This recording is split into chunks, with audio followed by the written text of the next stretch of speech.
Uma coisa que eu quero que você fale, para não passar batido, e que eu ouvi uma moça que trabalhava, inclusive, com eles, e era uma das perguntas que ela fazia para as pessoas, porque eu acho que até isso eles mentiam, perguntando para as pessoas se elas tiveram filhos que nasceram aqui, como se isso fosse também uma forma e um motivo para pedir esse asilo que vai facilitar essa legalização. Explica que uma coisa não tem nada a ver com a outra? Ainda que a pessoa tenha, de novo, isso não é uma consulta. Sim, sim, sim. Não é uma orientação jurídica. Claro. Eu tô falando, tudo que eu tô falando é que eu escuto com os advogados que eu trabalho, ou eu leio, enfim. Claro. Existe uma forma da pessoa se legalizar quando o filho fizer 21 anos, né? Então, ele for um cidadão americano. Exato, mas ainda assim não é simples.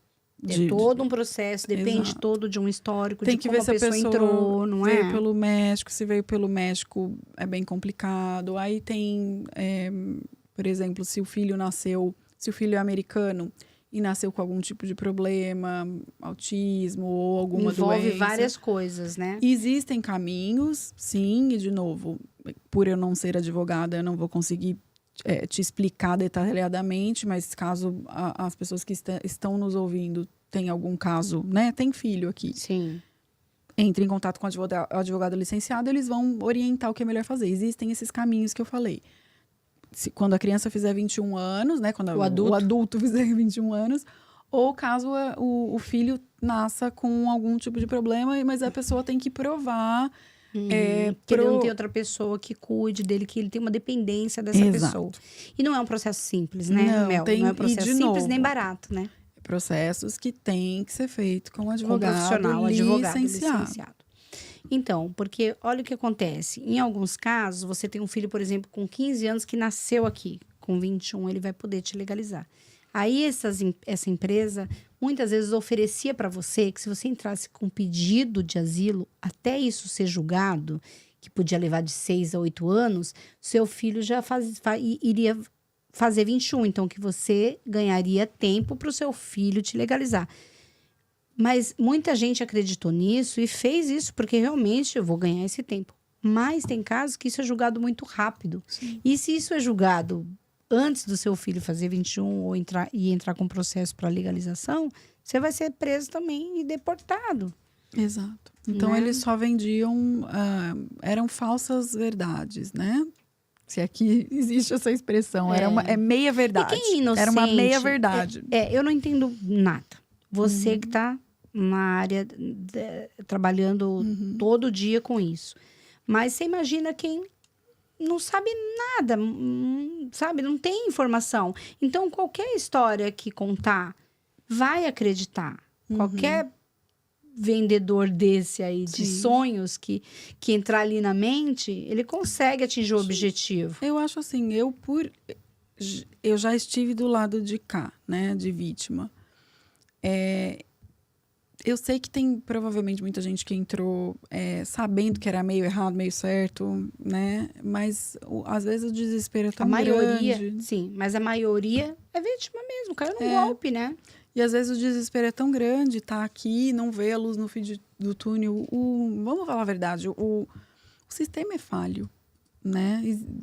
E eles fizeram tudo de uma maneira muito bem articulada. Porque às vezes a pessoa tinha alguma dúvida, falava assim, você tem alguém que conseguiu? Você tem alguém que pegou o documento? Vai lá e manda um videozinho daquela pessoa que foi lá. Tipo, ó, seu documento tá aqui, mas você faz um vídeo falando que você conseguiu a legalização com a gente? A pessoa faz, tem vídeo. Inclusive, eu acho que no Jornal da Record, se eu não me engano, passou a história de um moço que ele já foi deportado, ele e a esposa. Os dois já estão no Brasil e tem vídeo dele quando ele recebeu essa permissão de trabalho, agradecendo a empresa, falando que eles foram o máximo, que eles ajudaram ele, que ele conseguiu a legalização dele. Vocês vão, na hora que vocês assistirem mais ou menos a Record e procurar o vídeo dele da Legacy, vocês vão encontrar ele recomendando a empresa. Então, se você junta tudo isso, é difícil mesmo você não cair. Eu ainda assim, além... Você é uma pessoa esclarecida, você já caiu em vários golpes, Mel. É um dos motivos que eu hoje trabalho com imigração. Eu vi que você até gravou agora ali e falou, agora eu tô esperta.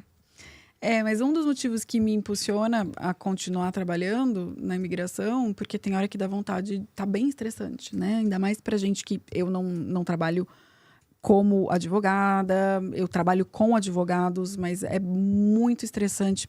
Até para o advogado mesmo que eu trabalho, eu vejo que a pessoa está estafada. Mas o que me move a permanecer é saber que, de uma certa forma, eu estou ajudando a comunidade a não cair em golpes que eu caí, né? Porque eu fico pensando assim, que nem você falou, você é estudada. Eu cheguei, esclarecida, passou por vários países. Eu cheguei aqui nos Estados Unidos falando inglês fluente. Eu ficava me martirizando por ter caído no golpe, porque eu falava assim... Chicoteando, né? Vou chicotear mesmo. Como que eu, com inglês fluente, não entendi que eu estava comprando um carro que era golpe? Como que eu deixei a pessoa preencher o formulário e eu, sabendo inglês, não fui ler o formulário para ver se ela estava enviando os documentos certos? O que também é, de uma certa forma, uma falha, porque para todo formulário da imigração que você for preencher, existe um instruction form. Então, por exemplo, você está preenchendo o formulário de instrução. Só que se eu aprendi muita coisa trabalhando com advogados e fazendo para amigos, né? O instruction form, ele é bem raso, as informações. Superficial. Exato. Então, é complicado fazer...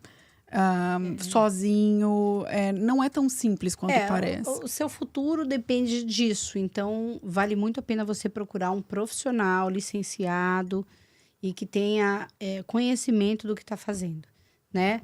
Não entrega para qualquer pessoa, pesquisa, conversa bastante, pede bastante referência, cuidado com a internet, porque muitas pessoas caíram justamente por ver esses vídeos na internet, propaganda deles na internet, porque eles investiam pesado na internet. Diz que por mês, inclusive, de tráfego pago desses vídeos, onde clique aqui, né? A moça falou que ela trabalhava lá e tinha mês que pagava 30 mil só de propaganda. Nossa. Então, era um investimento muito pesado. Que bom que a casa caiu. E isso vai para a rede social, onde a gente está a todo momento. Qualquer palavra que você coloca, a própria internet já te joga tudo sobre aquilo. E você está naquela situação para você clicar e ouvir, e deixar se levar, e acreditar, e ter esperança que é aquilo mesmo, confiar e pagar, é um minuto. Sim. Sabe, ela é uma das moças, o nome dela é Laura. Tem os vídeos dela, inclusive, aí também no YouTube. Ela disse que teve semana que ela vendeu $90 mil de processo. Ela ganhava $600 por semana, isso era fixo, e mais um percentual de tudo que ela vendesse, sabe? Então, ela falou que teve semana que ela vendeu $90 mil de processo. Teve semana que ela ganhou, tipo, quase $4 mil com o fixo, só vendendo processo. E aí fazia treinamento, eram muitas pessoas. $90 mil no ano? Não. Ela fazia por semana, ela vendia $90 mil de processo. Foi o máximo que ela conseguiu. Ela era campeã. Ela tinha um sininho mas não era tocava... a comissão dela, né? Não, aí de 90 ia para... A comissão dela, com o fixo, ela passou um pouco mais, perto de 3 mil, 4 mil a semana. Inclusive, ela fala que ela era uma das campeãs de vendas, que ela sempre estava tocando ali o sininho, de quem vendia mais processo, ganhava brindezinho, cestinha de chocolate, tinha incentivos também. Ela também... Era uma empresa de vendas. Sim, mas ela também foi ignorante, né? Ela ficou pouco tempo. Na palavra, no sentido real da palavra, né? Deixa eu te explicar como acontecia. O que ela fala? Ela fala que ela era telemarketing. Ela recebeu acho que 40 horas de curso, de treinamento. Ela gravou, inclusive, essas 40 horas de treinamento. E aí, você só vendia como ele fez com você. Se você falasse, eu quero isso, você era direcionado para outra pessoa. O seu trabalho já tinha acabado. Então, eles não tinham como saber, dali para frente, o que acontecia. Era outra pessoa responsável. Mas então, assim, cada grupo cuidava de um tipo de visto. Mas se ela tivesse estudado um pouquinho... Não, ela foi estudar, ela foi fazer o curso de paralegal. Ela ia saber que ela não poderia ligar. Né? Aí ela foi fazer o curso de paralegal e aí ela começou a explicar para o professor algumas coisas que ela fazia. E aí foi quando ele começou a questionar. Você trabalha para um escritório? Mas você trabalha para um advogado licenciado? E aí ela falou que chegou num ponto que ela contava as coisas e ele falava assim... Não, isso não tá certo. Que foi quando ela começou a levantar as bandeiras ali. Ela quis sair, ela levou ali pra corte. Ela levou ele para a corte. Tanto é que ela fala que no último pagamento que ele ficou devendo, ela nem quis receber. Então, o tempo dela foi muito curto, sabe? E quando, às vezes, o cliente chamava ela por algum motivo para falar alguma coisa, o pessoal falava assim, não, você pede para ele ligar direto para esse número, porque aí a gente vai direcionar ele direto para o advogado. Aí a mesma pessoa que cuidava do processo fingia que era o advogado e atendia no outro número. Então era tudo muito amarrado. A pessoa que é humilde, que às vezes não tem nem muita instrução e conhecimento do processo de imigração, ela acredita, ela confia. E aí, quando você desconfia um pouquinho, você entra lá na página, tem um monte de vídeo de gente falando, olha aqui, ó, recebi, tô legalizada. É sério mesmo. É difícil, né? Mas fica, agora espero que o pessoal tenha aprendido. Para quem vai aplicar ou não quer cair em novo golpe, pede o número do BAR, que é o equivalente ao número da OAB, né? Tá, o número do BAR, e eu quero que você deixe um alerta para esses casos de asilo, porque tem gente que acredita nisso todo dia, que se falar, meu vizinho gritou comigo, né? Eu fui assaltada na rua, já pode aplicar o asilo e às vezes morando aqui 5, 10 anos. Não é assim que funciona, né? Eu acho que primeiro a pessoa tem que ver quem que é esse vizinho, pedir para esse vizinho mostrar o green card mesmo, comprovar, né, que ele conseguiu, porque... pelo que eu vejo... Não, desculpa, eu não me expressei bem. Eu disse que você faz o pedido de asilo alegando que você sofreu algo com um vizinho no Brasil. Tipo, meu vizinho gritou comigo, fugi pra cá. Não, mas assim, que nem eu já falei, né? Você já viu algum caso de asilo dar certo? Não. Nunca? Eu fiquei sabendo de um advogado que eu conheço que a pessoa... era gay, é gay no Brasil, né? E teve alguma ameaça, enfim. Lá. Mas é assim, é um caso... Deve ter sido muito bem provado, fundamentado, Exato, né? É um caso em 1 milhão, tem que ser bem feito, tem que ser verdadeiro. O que eu tô escutando é que existem pessoas que abrem asilo... fajutos, né? Falando que é gay. E aí, lá na frente, casa com uma pessoa num casamento hétero, não homo, né? Então, assim, gente, né? Presta atenção no que você tá fazendo. A gente quer ajudar, mas não dá, né? Tem casos que não dá, né? Então, assim, tem que... as dicas que eu sempre dou. Procura saber de casos que a pessoa, de fato, teve sucesso, né? Eu quero fazer um EB2NW. Fala com alguém que tem...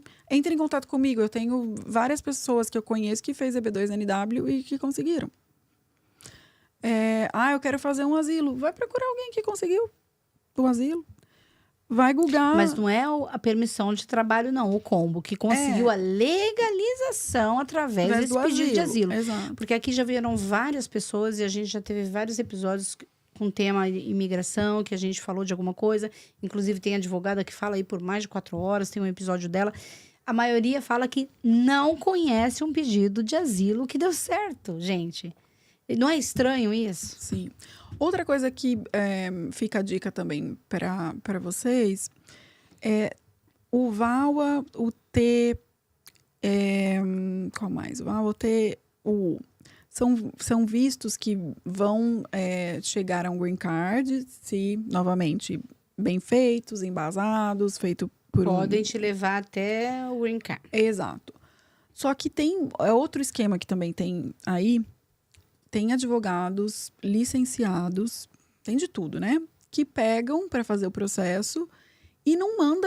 Às vezes a pessoa tem um caso forte, mas não pede, por exemplo, Evidências. Evidência, o medical report. Você tem que passar com um psicólogo, comprovar que você ficou com traumas daquela relação. Que ele vai ter um histórico ali, né?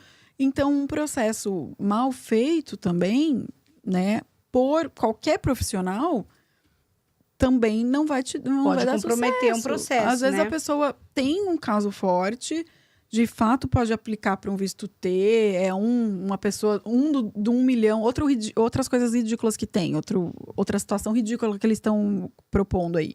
visto T, que é de tráfico, para quem pagou coiote. Gente, você pagou coiote. É ridículo.